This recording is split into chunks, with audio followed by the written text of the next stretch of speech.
Bonjour à toutes et à tous, soyez les bienvenus dans le 32e épisode de Greenway Checkered. On se retrouve aujourd'hui en compagnie d'LFB. Nous ne nous sommes pas vus depuis 3 petites semaines, mais l'actualité a été un peu plus chaude et on va reprendre cette semaine et la semaine prochaine pour vous débriefer un petit peu tout ça. On va parler évidemment d'IndyCar dans un instant avec les 500 miles que l'on attend chaque année et qui n'ont pas déçu. Mais en attendant, bonjour LFB, tu n'es pas chez toi, c'est un peu une période pré-vacances, le mois de mai, le mois de juin, on commence. Moi-même j'ai des couleurs plutôt estivales, donc... De où tu es, je crois, à Angoulême. J'espère que tout va bien Oui. et qu'on va pouvoir parler ensemble pendant 40-50 minutes, en tout cas, de ce qui s'est passé ce week-end, parce qu'il s'en est passé des choses. Salut Maxime, salut à tous, j'espère que vous allez bien. Bah oui, je me suis délocalisé à Angoulême, charmante ville des Charentes, en France. Je ne sais pas si tu y as déjà été, qui est chaque année le théâtre du Festival Bien international de sûr. la bande dessinée. Donc En effectivement, tant que Belge, c'est un moment important voilà, dans l'année, bien sûr. nous faisons notre association franco-belge, donc on est raccord. Et tu penses bien que j'ai rien raté d'Indianapolis, parce que bon, évidemment, si on rate Indianapolis, à quoi on sert, nous les fidèles et les passionnés. Mais donc, je me réjouis déjà de t'en parler parce que cette victoire de Castroneves, effectivement, c'est quand même incroyable. Et puis en fin d'émission, moi, je te ferai ma petite page australienne sur Bien le sûr. Supercars. Encore un épisode digne de l'Australie, tu vas voir. C'est Dallas. Euh, voilà. Le WRC, je voudrais juste Oui. te mentionner ce qu'on a vu, ce qui s'est passé au Portugal. Et puis toi, tu as du TCR Europe à nous présenter aussi. Enfin, non, non, bon, voilà, on a de quoi dire. Oui, il s'est passé pas mal de choses. On va attaquer évidemment avec la Formule 1, même s'il n'y a pas eu de Grand Prix là dans l'immédiat. On va revenir sur Monaco et la situation avant le retour de Bakou et surtout la domination de Max Verstappen, puisqu'il est désormais, ça y est, enfin en tête du championnat pilote et Red Bull du championnat constructeur. Pour l'heure, on ne va pas tarder. On attaque tout de suite avec la première partie de ce podcast. Drapeau vert, on y va. Alors LFB, il y a quelques jours, se disputait le Grand Prix de Monaco, un Grand Prix, on le sait, soporifique, c'est difficile de dépasser, sauf pour Mick Schumacher, qui lui a réussi à doubler son équipier Nikita Mazepin, qui a refait un peu les limites de la piste. Dans le fond du peloton, on a dit, tiens, c'est bien, à Monaco, il tient Schumacher, tu m'étonnes, il coupait la chicane du port un tour sur deux. Bon, ce qui nous intéresse devant, c'est le changement, puisque pour la première fois de l'ère hybride, ce n'est plus Mercedes qui domine le classement constructeur, ni un de ses pilotes, c'est Max Verstappen qui, enfin, ça y est, on peut y croire, a de quoi se battre. Est-ce qu'avant Bakou, un circuit où les Red Bull étaient pas si mal non plus ces dernières années, le moteur Honda pourrait aussi bien respirer? Un petit Mhm. bilan, tout d'abord, de ce qui s'est passé à Monaco dans ce duel Hamilton-Verstappen. Voilà, donc effectivement, on y revient, Maxime, même si notre décalage fait que, bon, voilà, on arrive un petit peu après la bataille. Mais écoute, je crois qu'il y a quand même trois choses à dire sur ce Grand Prix de Monaco qui reste, quoi qu'il arrive, un des rendez-vous à ne pas manquer dans une Bien année de sûr. sport auto avec toute la magie de Monaco. Et comme Indianapolis d'ailleurs, qui sera notre plat de résistance aujourd'hui, évidemment, mais le fait est que le simple fait que ces épreuves aient lieu suffit déjà à notre bonheur. Et même si c'était un peu clairsemé à Monaco au niveau public, bon, on s'est rendu compte qu'à Indianapolis, ça faisait comme si de rien n'était. D'ailleurs, Et, on en reparlera tout à l'heure parce que je crois qu'on a eu tous eu la même réflexion. Bon, bref. Alors, écoute, Monaco, c'est vrai qu'il y a quand même trois choses assez importantes à dire. Euh, Au lendemain de cette victoire de Max Verstappen, car ça c'est la première chose, voilà, ouais, Verstappen a enfin gagné à Monaco. il Bon, était je temps. crois que oui, il était temps, mais on est tous aussi d'accord pour dire que ça devait arriver et que quelque part c'était écrit qu'il allait y arriver un jour. Ça existe, les malédictions sur certains circuits pour certains pilotes, Bah, on bien pense à sûr, Jean Alesi à mais Monaco, par exemple, qui n'aura jamais oui, réussi à y voilà, arriver. Pourtant, voilà. il a eu des Et occasions. que Verstappen gagne à Monaco, c'était quand même un peu écrit, c'était attendu. Voilà, on se Bah, doutait attends, qu'évidemment. c'était attendu en Formule 1, mais c'était pas attendu cette année, parce que ce qui est Non, non, arrivé à on est Charles d'accord. Leclerc, c'est incroyable. Voilà, donc non, mais on est d'accord. Pardon. Je veux dire, c'est sur l'ensemble d'un rendez-vous, d'un lieu et d'un pilote. Mhm. Voilà, c'est vraiment ça que je veux dire. Maintenant, effectivement, ça c'est le deuxième enseignement. Mais c'est qu'effectivement, qui aurait cru que l'affaire du week-end, ce serait, on va dire, Ferrari globalement et Charles Leclerc en deux, avec le psychodrame effectivement de la qualif. Donc ça, on l'avait pas vu venir quand même, faut être honnête. Non. Le coup que Ferrari allait signer la pole, le coup que Ferrari du coup était favori. Donc ça a été quand même une incroyable surprise et ça nous a bien dynamisé ce week-end. On va en reparler dans quelques instants. Le troisième enseignement, c'est que si on nous avait dit qu'au sortir de Monaco, effectivement, non seulement Verstappen serait en tête du championnat pilote, mais qu'en plus Red Bull prendrait le pouvoir côté constructeur, ça aussi, on ne s'y attendait pas. Donc c'est moins pour le déroulement du Grand Prix que pour tout ce que ça a Bien représenté, ce sûr. Grand Prix de Monaco, que ça reste effectivement là une édition absolument incroyable. Bon, alors écoute, tu veux qu'on parle de Charles Leclerc? Parce que c'est quand même ça. Moi, dans mon épisode, avec Tristan Gomandi, on a autant parlé de Leclerc que de Verstappen finalement, hein, parce que ça a alimenté toutes les conversations. Moi, je crois qu'il a fait une faute, et je suis quasiment prêt à la qualifier de faute professionnelle. C'est un peu méchant à dire, mais ce qu'il ne fallait pas commettre. Je veux dire, tout le monde sait que se cracher à Monaco à la dernière minute des qualifs, ça ne peut pas être bon. Alors évidemment, je mets court tout de suite à la polémique. Évidemment que Charles Leclerc n'a pas fait exprès de se Non, cracher pour garder la pole position, hein, clairement on est pas. tous Non. d'accord. Bon. Maintenant, évidemment que c'était pas ce qu'il fallait faire, puisqu'effectivement, même si on a tout checké que chez Ferrari, bah, on fait aussi peut-être une autre sorte de faute professionnelle en ne checkant pas tout bien comme il faut, bah, le fait est que maintenant on sait. Évidemment que ce qui lui arrive le dimanche est d'une injustice horrible et d'une cruauté sans nom, mais le fait est que ça n'est que le résultat de ce qui s'est passé la veille. On a beau retourner le problème dans tous les sens, c'est pas de notre faute, c'est de la leur. Mais Tu es d'accord? c'est le résultat du non-travail de Ferrari. Et c'est là qu'on voit que finalement l'équipe Ferrari aujourd'hui, elle a deux défauts. La jeunesse de Charles Leclerc, qu'on pensait rapidement gommer avec ses succès à Monza et à Spa, finalement là, Charles, on se rend compte que par rapport à ce qu'a fait Verstappen au début de son épopée Red Bull Racing, pas Red Bull mais Red Bull Racing, bah, on est un peu sur un schéma identique. C'est-à-dire qu'au moment où tout fonctionne, bah, il y a ce petit grain de sable qui vient un petit peu mettre tout à terre. Et Ferrari en remet une couche, tu vois. C'est-à-dire que là où Red Bull peut parfois compenser, là Ferrari en remet une couche, c'est-à-dire qu'ils n'ont pas checké. Moi je regardais sur l'appli F1 la pré-course, tu vois, il y avait Jacques Villeneuve qui était là pour expliquer un petit peu comment ça se passait. Et on voit Leclerc qui va en grille, et on l'entend à la radio, non, non, non, bah, on a tous entendu ce qui s'est dit. Maintenant, c'est pas acceptable d'une équipe comme Ferrari, bien sûr, mais c'est acceptable d'une équipe comme Ferrari depuis 2 ans. C'est-à-dire que l'état d'esprit de l'équipe, on le prend souvent comme, voilà, comme carte magique. Mais malheureusement, le premier qui en a été la victime, c'est Carlos Sainz qui était en train d'améliorer et qui à Monaco cette année, comme souvent, a très bien fonctionné. Pour moi, la Ferrari qui devait être en pôle, c'était celle-là. La deuxième erreur, comme tu le dis, au-delà de celle de Leclerc au volant, c'est celle de Ferrari, je viens de le dire, mais surtout, la conséquence, c'est que de peur de perdre 3 ou 5 places pour un changement de boîte ou un changement de train, on se retrouve dernier. Et on recommence, on réécrit l'histoire qui s'est passée il y a 2-3 ans, où finalement, il va essayer de remonter comme un fou, il va taper le rail et c'est fini. Donc, on parlait de la malchance de Jean, allez-y, j'ai dit ça tout à l'heure en souriant. C'est vrai que Charles à Monaco, à la maison, le jour où lui la gagnera cette course, il l'aura vraiment mérité. Il aura quand même pas mal mangé son pain noir. Donc voilà, je trouve que là, Leclerc a, comme tu dis, bah, il récolte ce qu'il a semé, c'est-à-dire qu'il a commis une faute. Son équipe a commis une faute. En Formule 1, on gagne et on perd ensemble. Et ben là, il a perdu, tout simplement. Et je ne sais pas maintenant en course ce qu'aurait donné la stratégie Ferrari face à Verstappen. Ça aurait pu nous donner un duel beaucoup plus ouvert que, faut être honnête, la procession de Verstappen devant, parce que derrière, c'est pas les Mercedes qui ont créé la surprise, c'est plutôt l'autre Red Bull, mais avec Perez qui est plutôt remonté. La roue a tourné, contrairement à Bottas qui lui a toujours la roue bloquée. Hein. Ça aussi, c'est un sketch assez surréaliste. Mais voilà. Purement sur ce qui s'est passé pour Leclerc, c'est dommage, mais c'est très cher payé. On peut dire qu'il méritait pas tant que ça, mais finalement, bon, bah, il est Ah aussi oui. responsable de son équipe.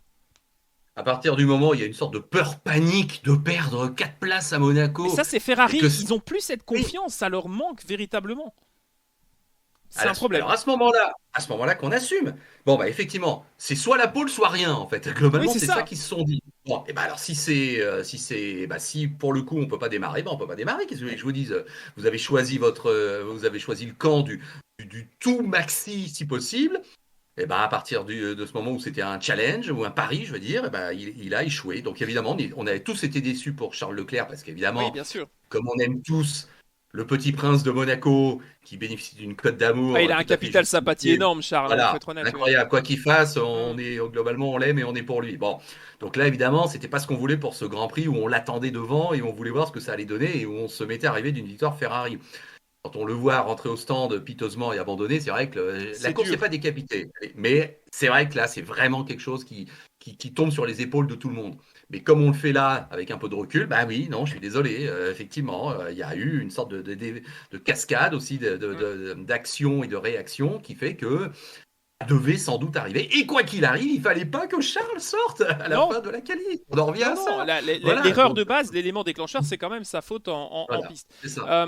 Au niveau du Grand Prix, pour enchaîner sur le cas Leclerc, effectivement, c'était dommageable, mais le grand vainqueur de l'affaire, c'est pas forcément Max Verstappen, mais c'est plutôt Red Bull qui hérite de la Mm. pole. Comme on dit souvent, c'est 60-70% du travail fait, hein, une pole à Monaco. Pas de safety car. Pas de neutralisation, une stratégie rondement menée, un arrêt encore une fois parfait, désolé, hein, mais chez Red Bull on mène quand même très très bien les arrêts au stand, 2 secondes ou 2 secondes 2 au grand maximum. Derrière Mercedes, encore une fois, Bottas trébuche, tout seul comme Ouais. un grand, et quand on Mais disait c'est pas sa justement on faute. gagne comme une équipe et on perd en tant Mm. qu'équipe, là, voilà, alors Ah oui, Mercedes, alors, je sais terrible. pas si tu as vu ce qui s'est passé, mais Bottas dit ok, je me suis loupé, mais en fait c'est parce que la voiture elle était mal placée, a dit Toto Wolff, et les mécaniciens se sont plaints. Enfin bref, on s'est un peu renvoyé la patate chaude entre Mm. Bottas, les mécanos et Toto Wolff. Donc abandon total de Mercedes pour son pilote. La voiture est repartie jusqu'à l'usine où elle a été quand même limée pour réussir à enlever l'écrou. Et c'est là que tu te dis quand même à quoi ça tient à quoi ça tient quand même. Et à Monaco, là voilà, dès qu'il perd 20-30 secondes, c'est d'autant plus Mm. une punition qu'ailleurs. Maintenant, c'est toujours au même que ça arrive. Alors, on parle de la malchance de Leclerc. Bottas, c'est vrai qu'il commence à les enchaîner. Il y a quand même eu des accidents à Imola, quand même des problèmes où il se fait quand même laminer parfois en qualification. Ah, c'est le meilleur pilote du vendredi, sauf qu'il faudrait dire à Valtteri que c'est le dimanche qu'on marque les points. Et il commence Ouais. à quand même se mettre en danger. Je sais pas ce que tu en penses, mais il y a quand même un petit sujet qui Oui. vient quand même à se dire. Bon, là, c'est totalement pas de sa faute. Hein, c'est un problème mécanique. Ça peut arriver à n'importe qui, mais c'est encore sur lui. Tu vois, c'est ça qui est dommage Ah pour oui, lui. non, mais c'est là, Ça va pas là, dans c'est son sens. incroyable. C'est vrai que bon, quand on vous dit que parfois, moi j'ai toujours tendance à penser qu'il y a des destins ou il y a des scénarios écrits à Oui, oui, l'avance, et oui. tu sais que dès qu'il y a le mot scénario qui est prononcé, évidemment, j'ouvre l'œil. Mais là, effectivement, ça n'arrivera jamais à Hamilton, ce genre de mésaventure, même si, je vais y revenir dans quelques instants, Hamilton, il est aussi passé complètement à côté de son Grand Prix. Une Mais le catastrophe. fait est que ça arrive à Bottas. Et s'il y en a un des deux à qui ça doit arriver, ce sera Bottas. Et c'est vrai que Quoi c'est qu'il arrive. incroyable.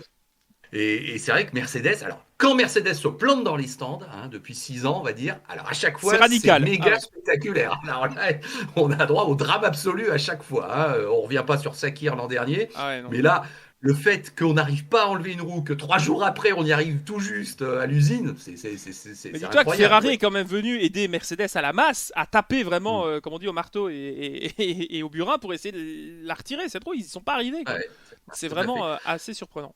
Mais bon. Et donc, je te disais qu'Hamilton, ça a été pour nous tous Le une fantôme de relative. Monaco, hein. Oui, exactement. Donc, septième sur la grille. On comprend qu'ils ont tenté un arrêt un peu précoce et qu'il y avait un coup à tenter, qui a échoué. Sauf qu'il y avait Gasly, Euh, voilà. voilà, qu'à la radio, Hamilton l'a eu mauvaise et que quelque part, il est redescendu à sa place.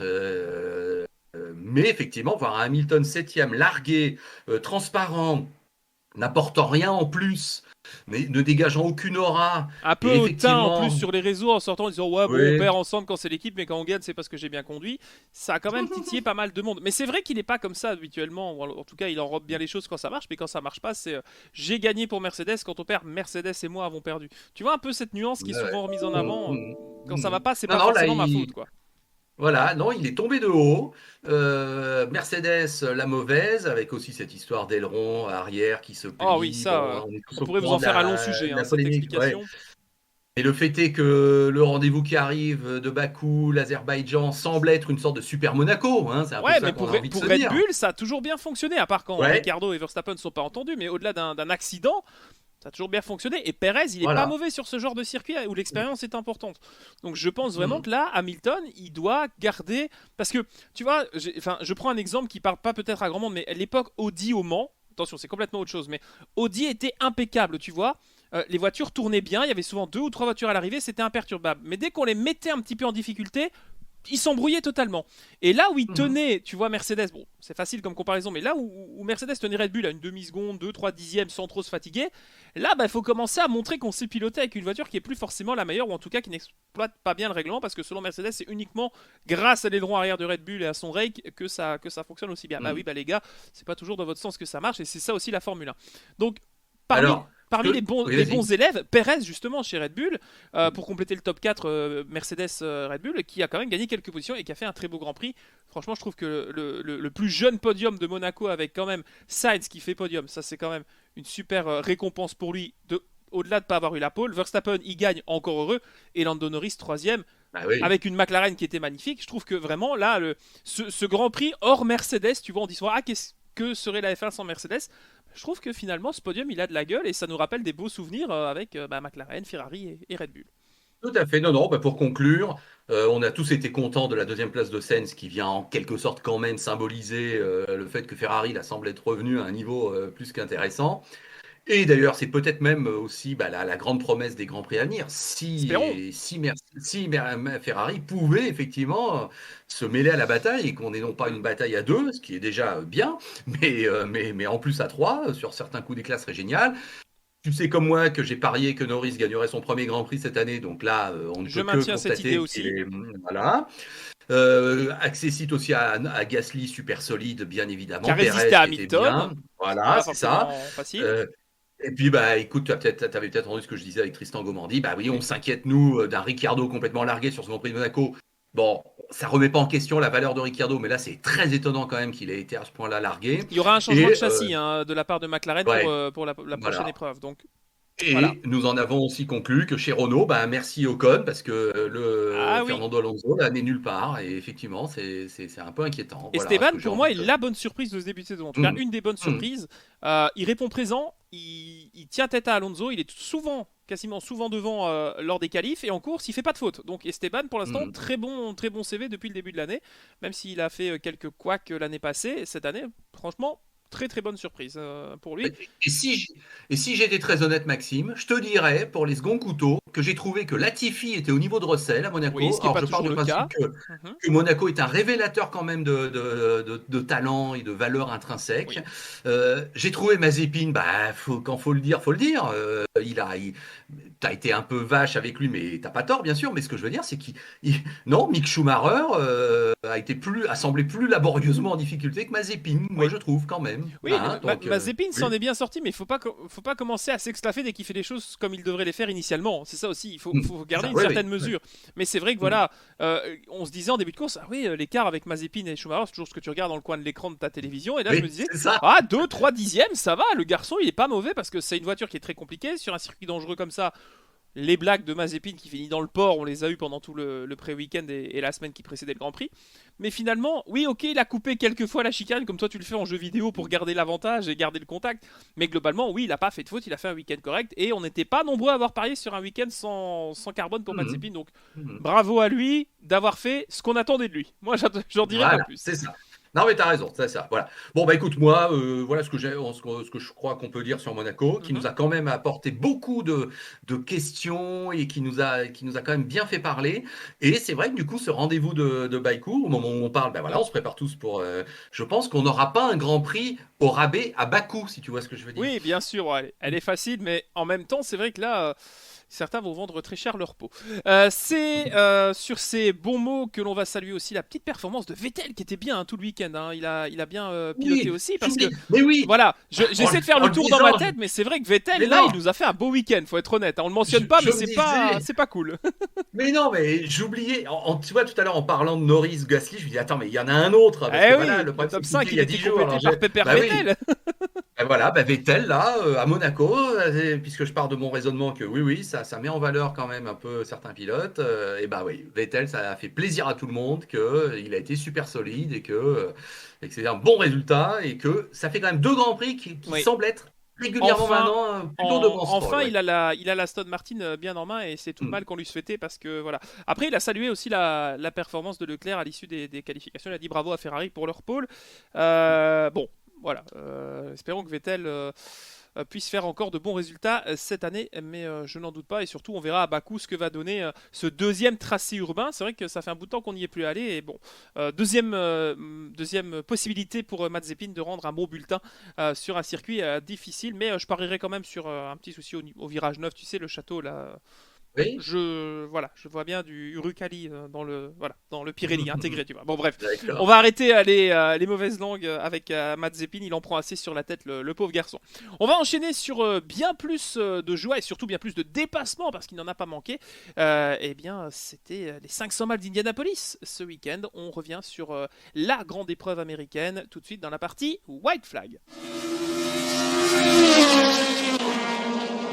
L'Indy 500, évidemment, tu le disais, c'est l'un des grands moments de la saison, surtout quand on est passionné, même si madame est en train de passer le balai devant la télé, on essaie de garder entre deux pubs pour du Viagra, un pick-up et un crédit sur 15 ans, ce qu'on peut regarder de course automobile.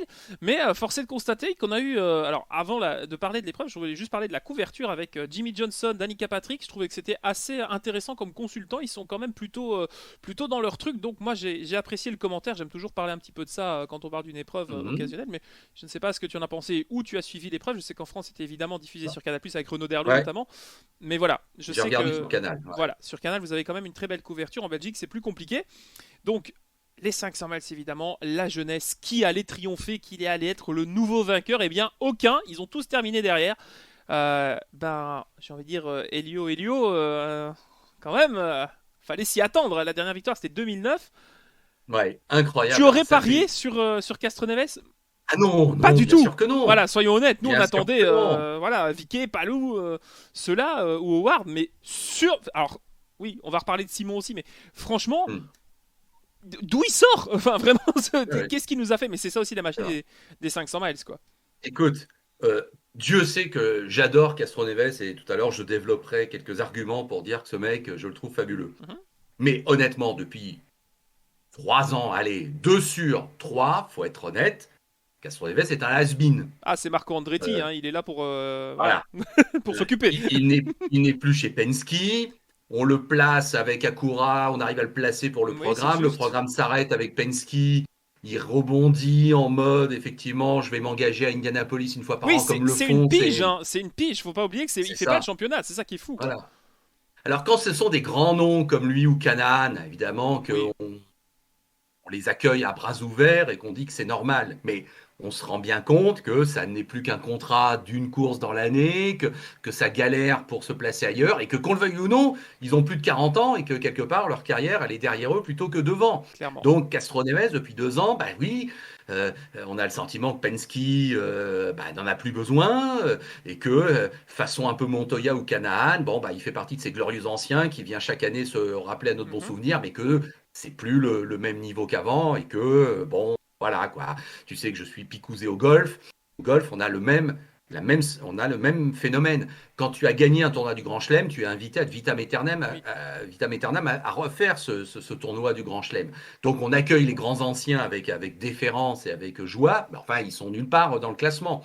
Or, 10 jours avant Indianapolis, tu n'as pas suivi ça, mais je te l'annonce, c'est un certain Phil Mickelson qui a gagné l'USPGA, qui est un Mhm. des 4 tournois du Grand Chelem de golf.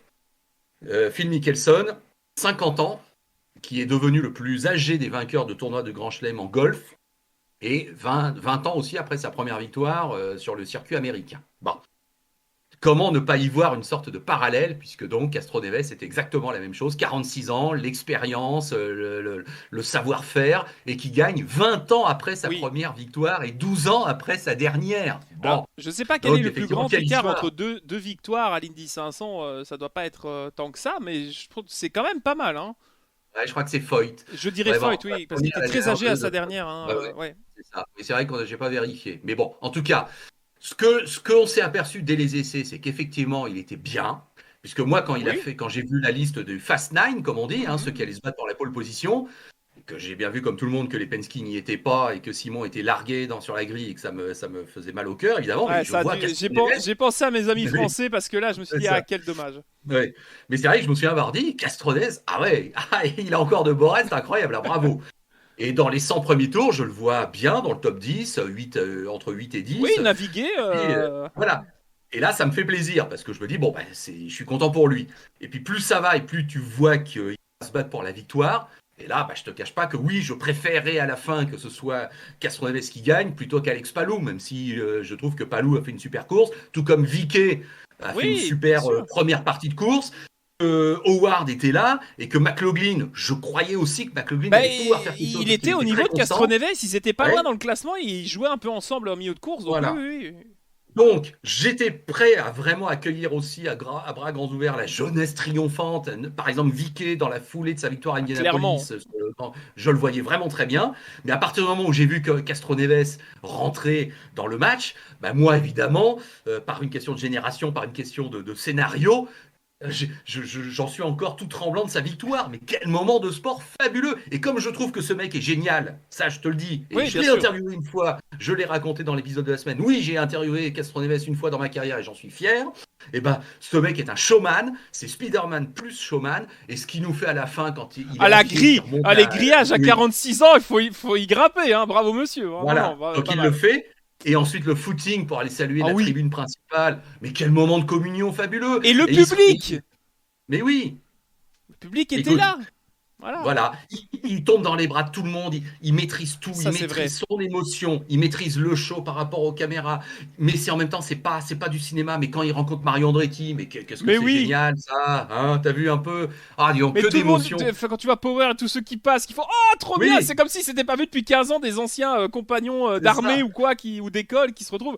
C'est génial parce que t'as vraiment l'impression que c'est sa première victoire et qu'en fait, il y a quelques rides dans les commissures des yeux.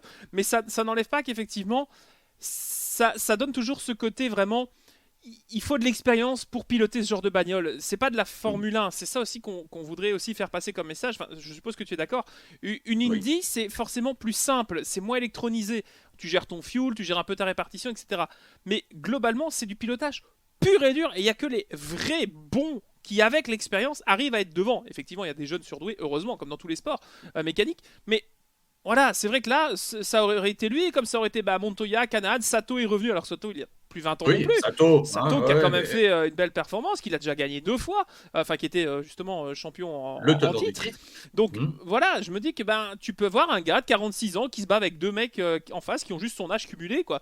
Et ça, c'est formidable parce que oui, on pensait que la nouvelle génération allait balayer l'ancienne en se disant bon, maintenant les gars, merci, au revoir. Même Hunter Ray qui est revenu un petit peu dans le Oui, match, dans le top 10, tu te disais bon, pas celui qu'on attendait et le on parle plus. pas de Dixon. Et Scott Mais Dixon, voilà, Dixon, qui a une qui fait la school pole et qui terrible. dominait tout. Oui, alors ça c'est vrai que c'est incroyable. Ça C'est on s'y dommage. attendait pas là. Premier arrêt au stand, Dixon et Rossi en même temps qui sont à plat Oui, et qui ne peuvent pas redémarrer. Donc on sait maintenant qu'ils sont arrivés réservoir vide et que même si tu remets un peu de carburant, la voiture ne elle veut plus. redémarre pas. Ouais, ouais. Il faut la faire. Voilà. Mais c'est quand même Donc une erreur Dix... assez oui, inexcusable quand même pour une équipe oui, tout à et fait. un mec comme Dixon quoi. Enfin, il découvre pas la Voilà. voiture depuis 3 semaines. Enfin bref.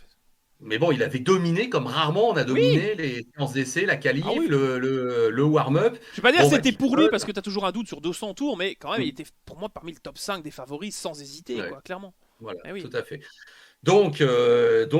C'est vrai qu'il y a eu un beau match entre jeunesse et un peu plus expérimenté. Mais effectivement, là où un Fernando Alonso, bah, on le sait maintenant, ne gagnera jamais Indianapolis, hein, enfin, je ne peux pas le croire. Euh, un Castro Neves le gagne 4 fois, Ouais. dont les 2 premières fois pour ses 2 premières participations. Tu le sais comme moi, Oui, il c'est vrai, gagne il en a étant commencé rookie en 2001 2001, ouais. et il gagne l'année d'après en battant Tracy. Tu sais, c'est la polémique. Oui. Il était trop jeune. Mais donc, il y a donc un drapeau jaune et c'est la fameuse polémique où on ne sait pas. Bon, moi, sincèrement, en tant qu'ancien, Ton j'ai avis, toujours ouais. pensé que. Je dis pas qu'on a fait gagner Castro Neves, mais on préférait faire gagner. C'est sûr que c'était mieux que Castro Neves pour Penske qui gagne que Tracy avec je sais plus quelle équipe Ouais. qui. Ça aurait fait un peu tâche Et... effectivement, ouais. Ouais. Après, Paul Mais Tracy a quand jamais tu fais été. tes. Enfin, c'était une figure, mais ça n'a jamais été non plus le gars que tu as envie d'inviter à table. Tu sais jamais ce qui va sortir, tu vois. Donc, C'est sûr, voilà. c'est sûr. Mais les images arrêtées à l'époque, certaines avaient l'air de prouver quand même que Tracy était devant au moment du drapeau jaune. Il y Bon, a des bref. angles qui étaient compliqués. Mais Et- voilà, ça fait partie des souvenirs. J'ai entendu mon collègue, que je salue, mon ami Michael Duforé, qui parlait aussi de l'époque où en 92, on pouvait mettre les transpondeurs où on voulait et que le plus petit écart enregistré est en fait plus petit parce que la voiture qui a gagné avait le transpondeur dans le museau derrière les pieds du pilote et que celui qui était deuxième l'avait dans le ponton comme ça se faisait pour beaucoup de voitures. Donc tu te dis qu'avant que ce soit régulé, il y a dû avoir des pas des magouilles mais la photo finish. Bon, ça reste une photo finish donc voilà. Ouais, ouais. Mais ça fait Ouais, non, partie de la mais légende de l'épreuve aussi. voilà. Et ce que j'ai dit dans mon épisode de la semaine de l'Afterlab, je le redis là vite fait. Et ben donc Castro Neves, ben, une histoire en elle-même digne des plus grands scénarios des films hollywoodiens. Hein, voilà, 20 ans après, il gagne de nouveau. Roger Penske, quand il avait gagné sa deuxième course à Indianapolis, moi j'étais donc jeune journaliste, je me souviens très bien que Penske avait dit que s'il y en a un de ses pilotes qui pouvait aller en F1 briller, c'était Castroneves. Or, il n'a pas dit ça de tous ses pilotes. Donc, Roger Penske a toujours considéré Castroneves comme vraiment spécial. Ça, on ne peut pas lui enlever. Et puis, moi, je me souviens en 2008, là, tu t'en souviens aussi peut-être, de Castroneves, qui est avec sa combinaison orange de prisonnier, qui a les menottes au poignet, qui est amené devant un juge un tribunal en Floride. Alors, évidemment, il y a peut-être quelque chose à lui reprocher par rapport à l'évasion fiscale. On sait que ça arrive souvent pour les sportifs brésiliens, avec des entourages qui, parfois, j'ai l'impression, essayent de contourner un petit peu les lois en vigueur. Le fait est que j'ai bien vu un pilote avec les menottes au poignet et qui gagne Indianapolis 15 ans plus tard. Bon, c'est une histoire incroyable, quoi. Voilà. Donc, et puis je te dis, moi, je trouve que c'est un showman. Il a toujours été fabuleux devant la caméra, à l'américaine, souriant. Il est à sa place. respectueux Il a des toujours eu fans. sa place, Ouais, finalement. Il l'aura toujours, bien sûr. un acteur, mais ça, je veux dire, d'accord, on pourrait lui reprocher d'être un peu un acteur, un showman, sauf que le mec, À il a l'américaine. juste gagné 4 fois Indianapolis, il a gagné 31 fois en IndyCar, Ouais. et c'est un pilote légendaire, qu'on le veuille ou non. Bon, on sait que sa seule tâche, c'est de ne pas avoir été champion IndyCar. Oui, Et oui, ça, il c'est a vrai. toujours été, voilà. Mais cette année, tu as vu aussi qu'il est le premier pilote à gagner les 24 heures de Daytona à Indianapolis la même année. Ah Oui, oui, oui, je te le dis, c'est la première c'est fois. juste. Et c'est là aussi, C'est juste. c'est quand même extraordinaire, voilà. Alors du coup, quel Donc, sponsor va se bousculer, envoyer des mails dès demain matin pour l'année prochaine? Parce qu'il va revenir l'année prochaine, du coup. On peut oui, pas il est imaginer. obligé de tenter Voilà, la passe de 5. Voilà, là, voilà. c'est Ce serait le comme. premier à un moment donné. Ouais, ouais. Voilà. Voilà, ce Euh, serait un beau peut- pari. Et ça va nous occuper quelques années, je pense, cette histoire. Parce que, ouais. peut-être que finalement il deviendra le plus grand vainqueur de l'Indy 500, à sa plus grande surprise aussi, à peut-être 47-48 ans. On verra en tout cas.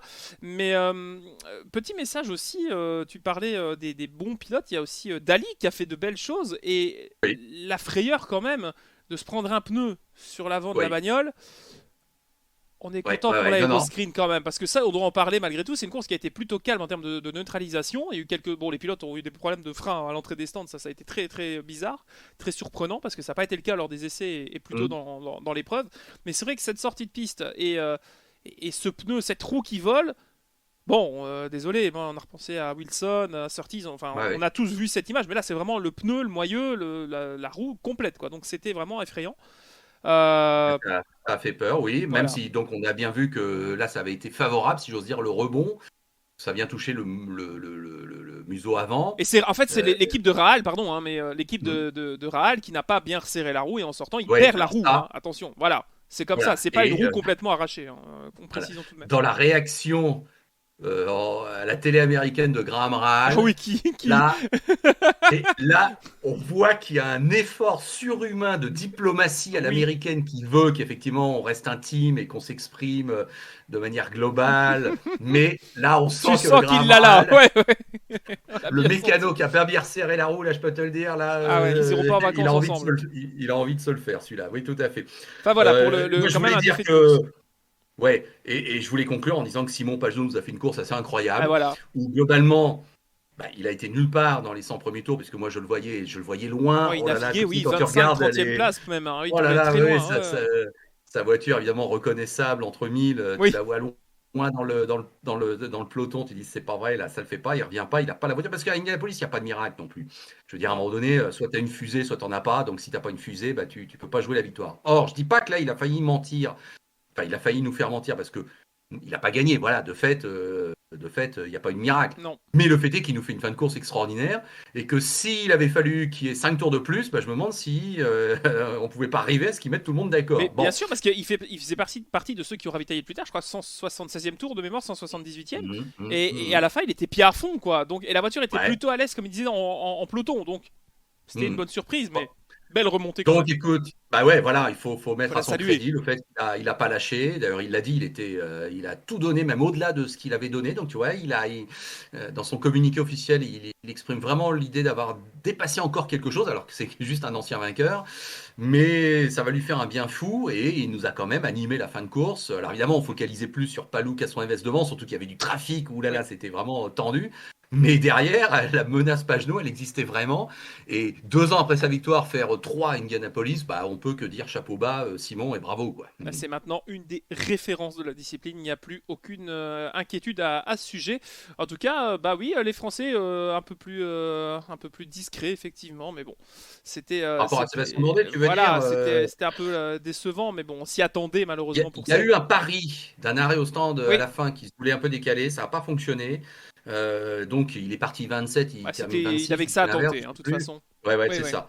Mais c'est vrai que le résultat final, je trouvais, est un peu injuste parce qu'à un moment donné, alors au jeu des arrêts au stand, on le voit même à un moment donné deuxième. Bon, on oui, sait que ça ne veut pas oui. forcément dire grand-chose, mais le fait est que on avait le sentiment qu'il faisait une course en progression et à la fin, c'est pas le cas. Et je pense qu'il n'a pas manqué grand-chose pour qu'il nous fasse un beau résultat quand même, mais ça l'a pas fait. Et Donc alors, il y a ça. c'est dommage effectivement, mais un dernier mot quand même, parce que je peux pas m'empêcher. McLaughlin, du coup, Ouais, qu'est-ce que alors. t'as pensé de ces...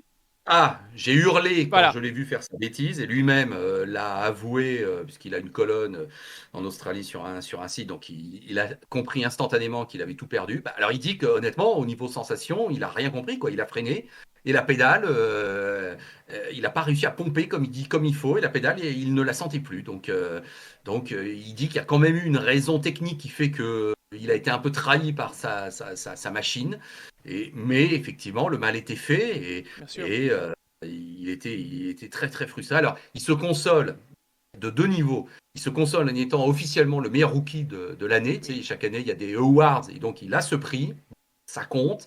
Et deuxièmement, on voit bien, parce que c'est un peu sa mentalité, de positiver. Et il a bien vu qu'il a dompté cet Indianapolis 2021, qu'il a été peut-être même le meilleur pilote Penske sur l'ensemble de la peut-être, oui. quinzaine. Ouais, qu'au final, il a même réussi un peu à rebondir. Alors, j'avoue que je sais pas quel est son classement final, mais il est pas si mauvais que ça, hein. Alors qu'on Oh, alors pourrait. attends. Vas-y, Ouais, vas-y, excuse-moi, là, je c'est te pas trouve ça. spontané. Je crois qu'il a réussi quand même 20e. à sauver un. Ouais, bah tu Derrière vois, par Marco exemple, Andretti et devant James Hinchcliffe, donc ça va. et par exemple devant un Sébastien Bourdet, alors qu'à un moment donné, Oui. compte tenu du nom, sa pénalité fait qu'il est aux fraises.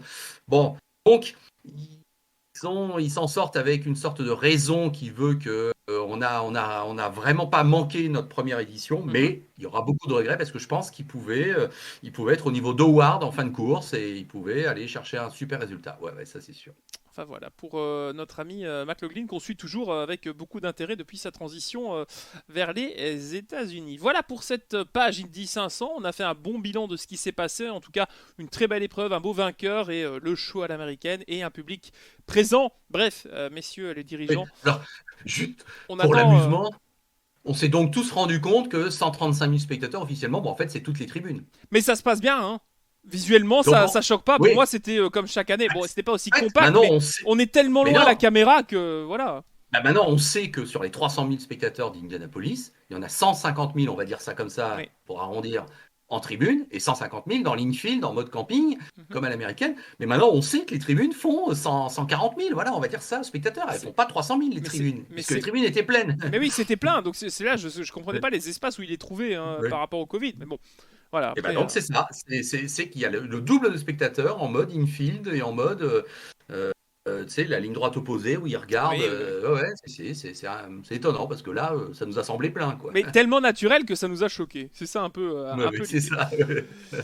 Bon, bah, le plein, on l'a fait aussi dans les tribunes d'Indy, mais surtout dans l'actualité ailleurs, puisqu'on va enchaîner avec la troisième partie LFB de ce podcast Green White Shaker, de drapeau eh bien, à damier. C'est parti pour la troisième section. On va parler Extremi, on va parler de rallye avec le WRC brièvement au Portugal et surtout du Supercar et du TCR.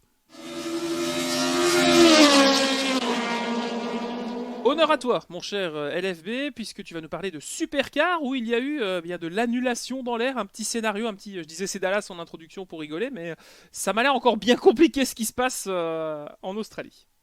Bah, écoute, ce qui s'est passé, c'est que le meeting qui devait avoir lieu ce week-end, en Oui, même temps qu'Indianapolis, a été annulé. Ça devait être à Winton, oui. dans l'état de Victoria, donc l'état de Le Melbourne. fameux état de Bon. Victoria où c'est le plus compliqué visiblement en Australie.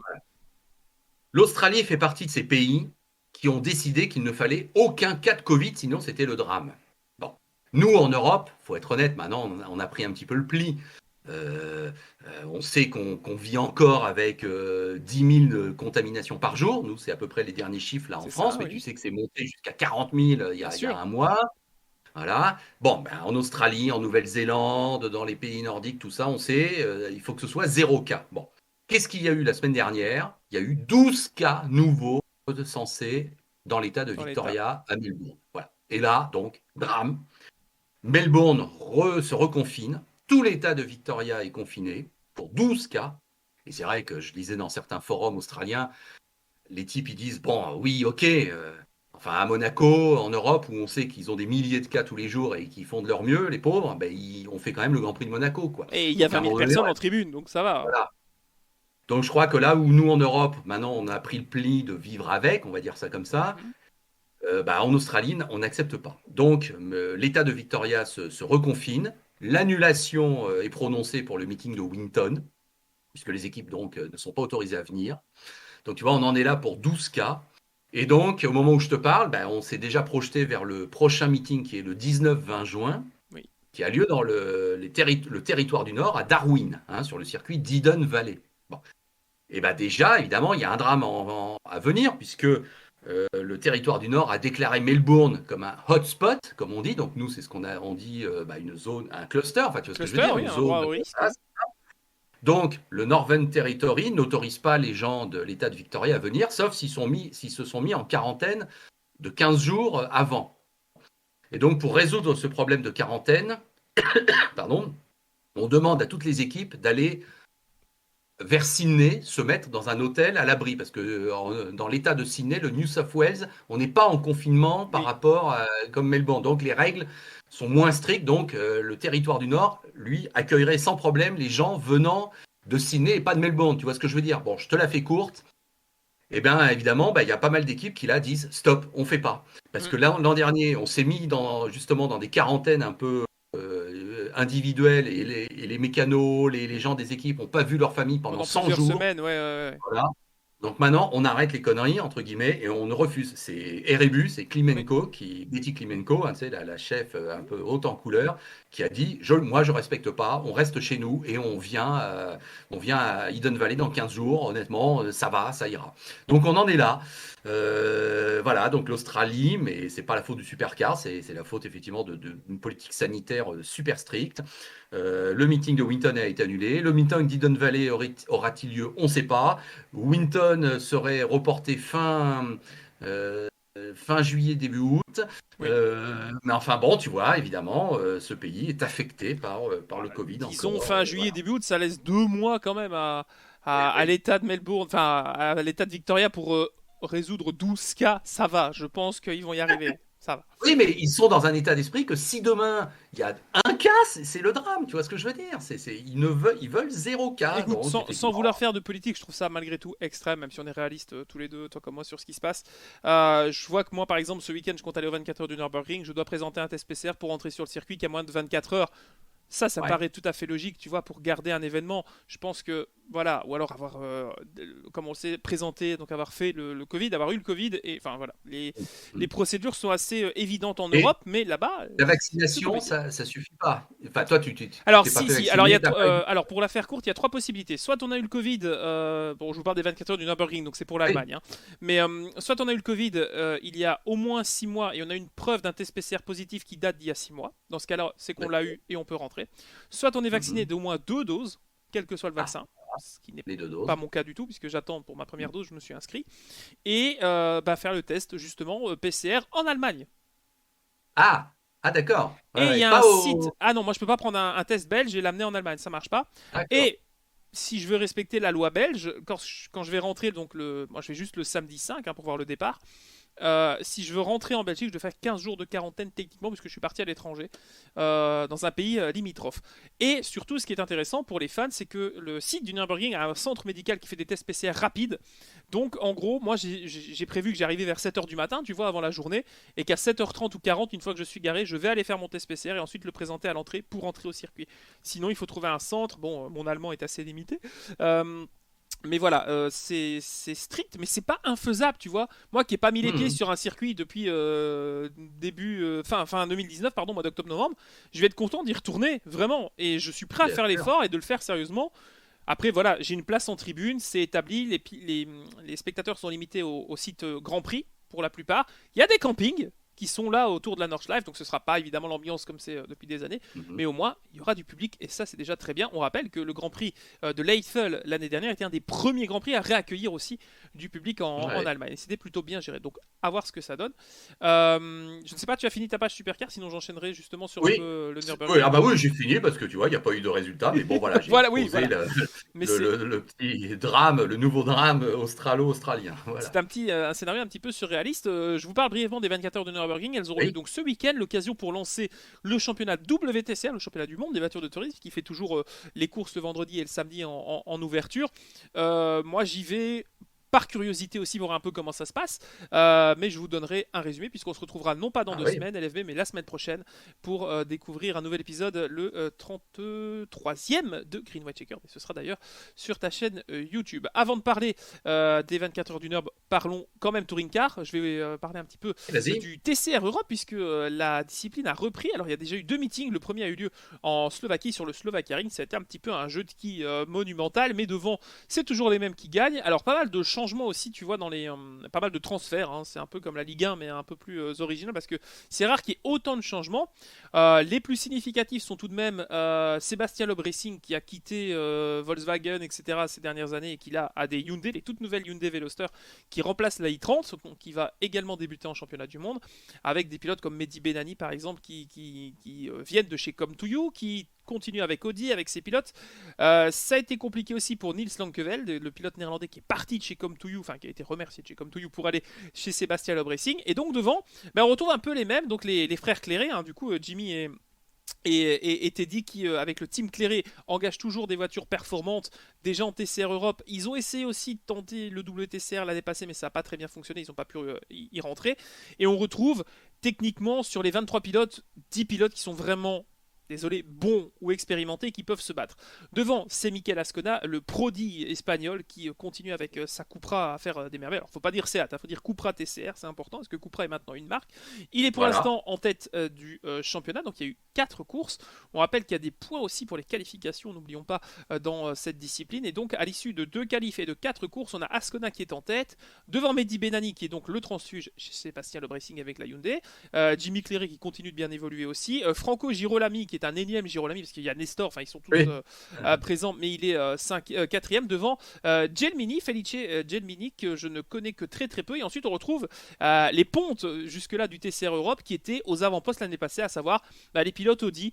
Il y a Tom Coronel qui est en retrait, Nicolas Barth qui a eu un week-end catastrophique, pardon. Dusan Borkovic, le grand pilote qui revient, hein, le grand pilote tchèque qui évoluait à l'époque en WTCC chez Honda, mais qui a dû arrêter parce que il ne rentrait plus dans les voitures. C'était l'excuse, il fait 2,9 m, hein, c'était très compliqué. Il revient un petit peu, c'est difficile, mais voilà.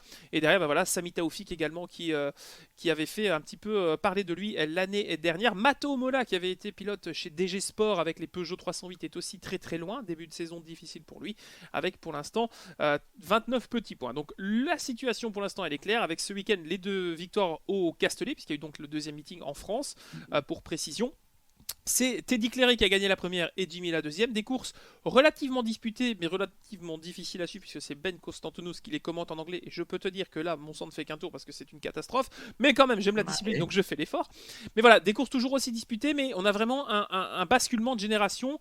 Et on retrouve non plus devant, comme To You Racing, Zengo ou les teams officiels Seat, on retrouve le Sébastien Loeb Racing, le Volcano Motorsport et le team de la famille Clairé Sport. Donc, certes, ce ne sont que 2 meetings, mais il ne faut pas oublier que cette année, comme l'année dernière, il n'y a pas beaucoup de courses, tu vois.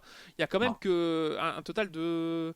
Ça doit être 6 ou 7 meetings. Je sais qu'il y a Zandvoort qui est le prochain arrêt aux Pays-Bas, et ensuite il y a Zolder, l'Allemagne, l'Italie et l'Espagne. Voilà. Et pour l'instant, c'est Mm. comme ça, sous réserve évidemment de modification du calendrier. Donc c'est un calendrier plus court que les années précédentes, mais aussi avec distribution de points sur beaucoup de séances, donc il y a moyen vraiment toujours de se rattraper.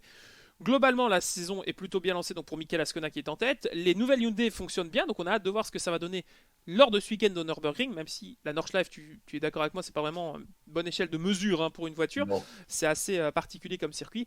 Mais voilà, donc la saison est lancée, je vous invite à le suivre, cette discipline qui est plus sympa que le WTCR parce que plus ouverte avec plus de pilotes. C'est gratuit, dispo sur leur chaîne TCR sur YouTube et c'est vraiment très sympa comme discipline. Donc voilà pour le petit point. Donc bravo aux Français quand même qui sont là. Donc on soutient Ouais. les frères Clairet qui sont pas loin et le Sébastien Loeb Racing qui fonctionne très très bien en ce début de saison. C'est la bonne nouvelle. Et le dernier point, classement, Nicolas Barth, malgré un week-end catastrophique sur la globalité des 4 premières courses, est en tête du championnat indépendant qu'il a d'ailleurs remporté l'année passée. Voilà. Voilà. Bah, j'ai envie d'enchaîner parce que tu as mentionné, il y a trop de points communs, Hyundai, tout ça. Bah, si je fais un petit rappel du WRC au Portugal, Et oui, qu'est-ce qu'on a appris au Portugal? Bah, on a appris qu'Elfyn Evans, mais ça, c'est pas une surprise, est effectivement super fort, super solide depuis le début de la saison. C'est lui qui est dans le top 5 à chaque fois et qui donc va gagner et qui est l'adversaire, semble-t-il, oui. là, numéro 1 de Ogier au championnat. Mais Mhm. super victoire d'Elfyn Evans, il n'y a rien à dire, il a été impeccable. Mais on est obligé de dire que bah, chez Hyundai, on s'est encore pris les pieds dans le tapis avec une faute qu'il ne fallait pas commettre pour Thierry Neuville. J'entends souvent cette phrase depuis 5 ans. Je commence à Voilà. avoir un peu démonté Ah ça. là C'est là. difficile. Ouais. Et un problème mécanique pour Rod Tanak qui a Oui, surpris tout le monde, mais qui fait que ça tombe aussi sur Hyundai. Et heureusement qu'il y avait Danny Sordo, parce qu'effectivement, oui, alors là, vraiment pour que ce soit Sordo qui sauve la mise en étant oui, c'est deuxième, ça. fallait quand même qu'il se passe des choses. Merci à Monsieur Adamo, hein, on sait s'il peut récupérer les bavettes à l'arrière des voitures de l'année d'avant, on sait qu'il est un peu comme ça, notre ami Non. Adamo. Mais Ouais. là, c'est vrai que ça commence à faire beaucoup et je ne suis pas certain finalement que ce cher Nicolas Gilsoul était vraiment le problème pour Thierry Neuville et Hyundai à bon entendeur. Bon, en tout cas, pour juste conclure par une sorte d'interrogation qui fera réfléchir tous nos auditeurs et téléspectateurs, on a le sentiment que si chez Toyota, les positionnements sont clairs, avec Établi, un oui. Ogier forcément en référence absolue, un Evans qui est prêt à prendre la relève, et un Rovanperä qui est en mode apprentissage très très fort, et Katsuta bien sûr encore derrière. C'est Bah, vrai. chez Hyundai, qu'on le veuille ou non, avec l'annonce de la reconduction du contrat de Tanak et de Neuville, tu peux pas t'empêcher de penser qu'il y a aussi une petite bataille interne qui est Mhm. beaucoup plus perfide et marquée que chez Toyota, et que sans dire que c'est à cause de ça, c'est chez Hyundai pour l'instant que ça coince, plus que chez Toyota. Voilà, c'est tout ce que je dis. Bah, en tout cas, chez Hyundai, on cherche encore la bonne recette et pour l'instant, la soupe est plutôt aigre depuis Mm. quelques années. En tout cas, les suspensions sont pas très solides. J'ai l'impression que chaque fois que j'ouvre Twitter un week-end de WRC, je vois une photo de Neuville en train de changer une roue. Le problème, c'est que il y a souvent, on parlait de malchance à Monaco en début d'épisode, il y a toujours cette mentalité d'un pilote qui va pas avoir de chance ou qui entraîne la malchance. Et j'ai un peu le syndrome avec Thierry Neuville et j'entends beaucoup de gens qui m'ont envoyé en commentaire faut arrêter que tu dises de la part de Neuville que c'est un pilote qui a pas de chance ou qu'il le fait exprès ou quoi. Malheureusement, les faits sont là. Si tout le monde passe à 10 cm d'une pierre, lui, il va la taper. Je maintiens ça et c'est mon avis. Vous pouvez pas être d'accord avec ça, mais je suis désolé. Thierry a beau être pilote très talentueux sur l'entièreté d'un rallye et sur un championnat du monde, il va toujours manquer ce petit quelque chose qui fait que justement il est au-dessus et qui domine. Ce que va maintenant avoir en sa possession des jeunes pilotes, vont avoir pardon des jeunes pilotes comme oui, Tanak, Katsuta qui vont arriver. Bon, Sordo c'est un peu un Mm. revenant. Je pense à Adrien Fourmeau qui a encore fait un super rallye, il finit Ouais. 6ème ou 5 6 je pense. Donc l'avenir est encore français, tant mieux, hein, je suis content pour vous. Mais voilà, je pense que maintenant, Thierry, certes il est établi comme le leader non assumé par Hyundai de l'équipe, mais il faut vraiment dans ce cas-là Mm. se comporter avec lui en tant que leader. Point. C'est on construit autour de Thierry, on donne toutes ses chances à Thierry et pas ah Thierry bon du coup on va essayer avec Sordo avec non Mm. il y a une pomme pourrie quelque part chez Hyundai mais il faudrait vraiment la trouver parce que là le panier commence à sentir de loin si Bon, tu vois un en peu tout la cas, métaphore. ouais, ouais. Affaire à suivre au prochain rallye en Sardaigne, donc on en parlera aussi dans Oui. le prochain numéro. Et puis on attend tous le safari, Ah mais ouais, oui mais ça et en la Afrique, tronche des là. voitures aussi hein, moi, ça va me Oui, là ça a c'est rappelé de sûr beaux que bon, souvenirs. on reparlera WRC dans Green White Checkered. Alors Extremi, écoute, moi j'ai regardé un petit peu rapidos Je te fais avant confiance. Moi, Indianapolis. j'ai pas regardé. J'ai vu des images, mais je Ouais. n'ai pas suivi l'extrémie pour le Non, coup non, en mais direct. j'ai vu juste la finale où ils sont quatre au départ au Lac Rose, donc au Sénégal, ce qui nous fait un super décor, ça c'est incontestable, avec quand même un terrain très sable. Donc, Malgré tout, oui. Parce qu'effectivement, c'est pas pareil. La dernière fois, c'était un décor désert. Là, c'était un décor bord de mer, on Bord va de dire mer, ça, même oui. si c'est un lac, oui, mais c'est du sable. Tu as vraiment le sentiment que c'était dans du sable. Et c'est un peu moins fun, je trouve, le sable que le désert. Tu vois, Ouais, le ça fait sable, de plus toute Dakar, façon, tu vois. Enfin, ça fait plus oui, voilà, c'est ça. embourbé, un peu à Ouais, ouais, galérer plutôt que vraiment être performant et c'est rapide. ça. C'était moins impressionnant visuellement, en tout cas, ce que j'en ai vu. Oui, c'est ça. C'est exactement ça. Ce contexte n'était pas forcément super adapté, mais bon, on peut pas nier qu'il y avait une volonté de Dakar, voilà, de légende, Ouais, etc. c'est sûr. Voilà. Voilà, c'est le cadre Mais qui prédominait. l'organisation semble toujours aussi top. Ils apprennent Les bien et moyens sont vite. là. Ouais, ouais.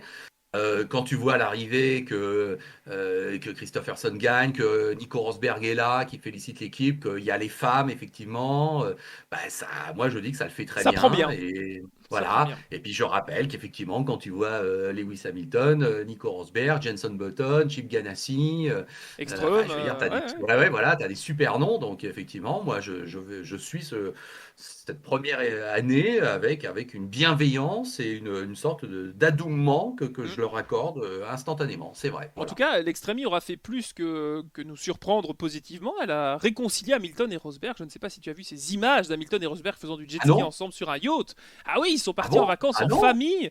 Enfin, en tout C'est pas cas, vrai? la famille de Ah bon? Rosberg. Et oh, c'est terrible. J'ai l'impression qu'on est en train de. C'est des magazines People, mais oui, c'est Ah arrivé il y a non, mais quelques ça, jours. Mais ouais. c'est quand même le retour d'une amitié un petit peu Ah bah ça, détruite ouais. Non avec mais la moi Formule 1. Et je considère que c'est une vraie peut-être que c'est info dans que le tu me paddock donnes. de l'Extremi, quoi. Donc Eh oui, pourquoi oui. pas? Pourquoi pas? Ah bah non, bah là tu vois, c'est vrai que je sais que tu surveilles beaucoup plus que moi les réseaux sociaux, et puis c'est normal et c'est très bien. Mais là, moi je trouve que non, parce que tu m'annonces, là tu vois, je réagis très spontanément. Pour moi, c'est une info incroyable même. Ah Ah ouais, ben on est tous d'accord, ok. tombés sur le comme on dit Ouais. hein, parce que là voir des photos d'Hamilton qui fait du jet ski sur le yacht à Madame Rosberg et lui ils sont là. Ah, c'est trop bien, on rigole comme si de rien n'était. On est revenu en 2013, c'est incroyable. Bah écoute, à la rigueur, tant mieux. On verra ce Et que bravo, l'avenir bravo. nous réserve. On n'attendra Mm. peut-être pas la biographie, Mm. l'autobiographie d'Hamilton pour savoir ce qui s'est passé lors de cette saison avec Rosberg. En tout cas, mon cher LFB, on est en train de digresser un petit peu et l'heure est quasiment atteinte dans cette émission. On a dit qu'on allait la faire un peu plus serrée, mais l'actualité était encore une fois bien intense. Si certes il y avait un peu moins de débats cette semaine, puisqu'on était d'accord, globalement ça a été une semaine plutôt riche entre l'IndyCar, malgré tout l'actu de la F1 avec Verstappen en tête et surtout ces différentes disciplines que l'on suit. On reviendra donc avec les 24 heures du Nürburgring. Je vous parlerai sans doute de mon expérience si le test PCR est négatif Ouais, lors voilà. du prochain épisode. Tu nous reparleras sans doute de Supercar et on fera le bilan du Grand Prix d'Azerbaïdjan qui s'annonce déjà comme peut-être un des moments très chauds de la saison. Je sais pas ce que tu en penses, mais moi j'ai hâte. Ah oui, oui, oui, oui. Là, je sens qu'il Ça va n'a se pas passer toujours des été le choses. cas Tout en à plus, fait. hein. Ouais, ouais, ouais. Mais ouais, ouais, là, je suis assez excité de suivre ce rendez-vous. On est bien d'accord. Donc, on vous donne rendez-vous déjà dès la semaine prochaine pour ce qui sera. Là, on est au 32e Et épisode. ce sera le 33e la semaine prochaine et ce Oh sera là sur la là, chaîne de l'Afterlap que vous pouvez retrouver en description. Il y a tous nos liens n'est-ce qui pas? s'affichent. Merci aussi aux spectateurs de Motor Racing TV. Vous pouvez nous suivre sur les télévisions connectées Samsung et sur les mobiles Huawei. Merci à Fred qui s'occupe de tout ça pour nous. Merci à vous de nous suivre. N'hésitez pas à vous abonner, à découvrir nos chaînes respectives. On part un petit peu de sport auto, moi de jeux vidéo. Bref, on est passionné de tout ce qui a 4 roues et un moteur. Et on vous remercie de votre attention, mon cher LFB. Et on vous dit à la semaine prochaine. Salut à tous. Salut!